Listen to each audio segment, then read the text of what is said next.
To one as young as you, I'm sure it seems incredible, but to Nicholas and Purnell, it really is like going to bed after a very, very long day.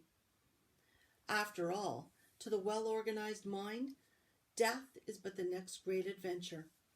You know, the stone was really not such a wonderful thing. As much money and life as you could want, the two things most human beings would choose above all. The trouble is, humans do have a knack of choosing precisely those things which are worse for them. Harry lay there, lost for words. Dumbledore hummed a little and smiled at the ceiling. "Sir," said Harry, "I've been thinking. Sir, even if the stone's gone, you know who. Call him Voldemort, Harry. Always use the proper name for things. Fear of a name increases fear of the thing itself." "Yes, sir. Well, Voldemort's going to try other ways of coming back, isn't he? He hasn't gone, has he?" "No, Harry, he is not. He is still out there somewhere, perhaps looking for another body to share. Not being truly alive, he cannot be killed. He left Quirrell to die. He shows just as little mercy to his followers as his enemies. Nevertheless, Harry, while you may only have delayed his return to power, it will merely take someone else who is prepared to fight what seems a losing battle next time. And if he is delayed again and again, why, he may never return to power." Harry nodded, but stopped quickly because it made his head hurt. Then he said, "Sir, there are some other things I'd like to know, if you can tell me, things I want to know the truth about." "The truth," Dumbledore sighed. "It is a beautiful and terrible thing, and should therefore be treated with great caution. However, I shall answer your questions, unless I have a very good reason not to, in which case I beg you'll forgive me. I shall, of course, not lie." "Well, Voldemort said that he only killed my mother because she tried to stop him killing me. Why would he want to kill me in the first place?" Dumbledore sighed very deeply this time. "Alas, the first thing you ask me I cannot tell you. Not today. Not now. You will know one day. Put it from your mind for now, Harry. When you are older, I know you hate to hear this. When you are ready, you will know." And Harry knew it would be no good to argue. "But why couldn't Quirrell touch me?" "Your mother died to save you. If there is one thing Voldemort cannot understand, it is love. He didn't realize that love, as powerful as your mother's, for you, leaves its own mark. Not a scar, no visible sign. To have been loved so deeply, even though the person who loved us is gone, will give us some protection forever. It is in your very skin.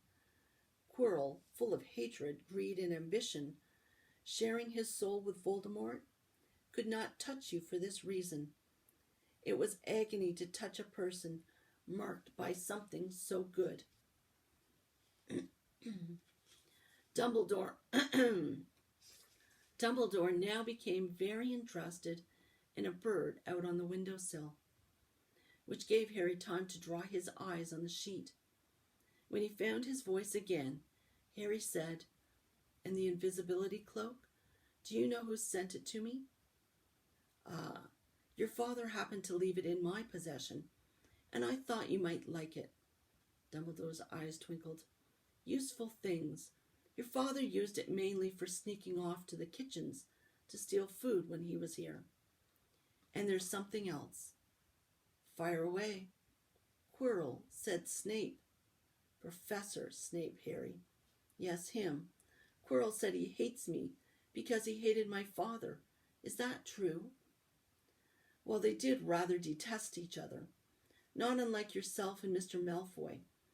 And then your father did something Snape could never forgive." "What?" "He saved his life." "What?" "Yes," said Dumbledore dreamily. "Funny the way people's minds work, isn't it? Professor Snape couldn't bear being in your father's debt. I do believe he worked so hard to protect you because he felt he would make him and your father quits. Then he could go back to hating your father's memory in peace.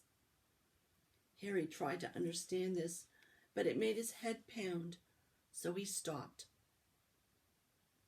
And sir, there's one more thing. Just the one? How did I get the stone out of the mirror? Now I'm glad you asked me that.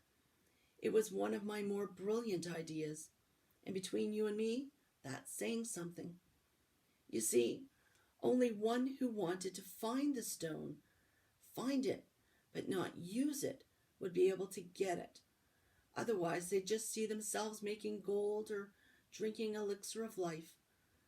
My brain surprises even me sometimes. Now, enough questions. I suggest you make a start on those sweets. Bertie bots every flavor beans. I was unfortunate enough in my youth to come across a vomit-flavored one, and since then, I'm afraid I've rather lost my liking for them. But I think I'll be safe with a nice toffee, don't you? He smiled and popped the golden brown bean into his mouth. Then he choked and said, Alas, earwax.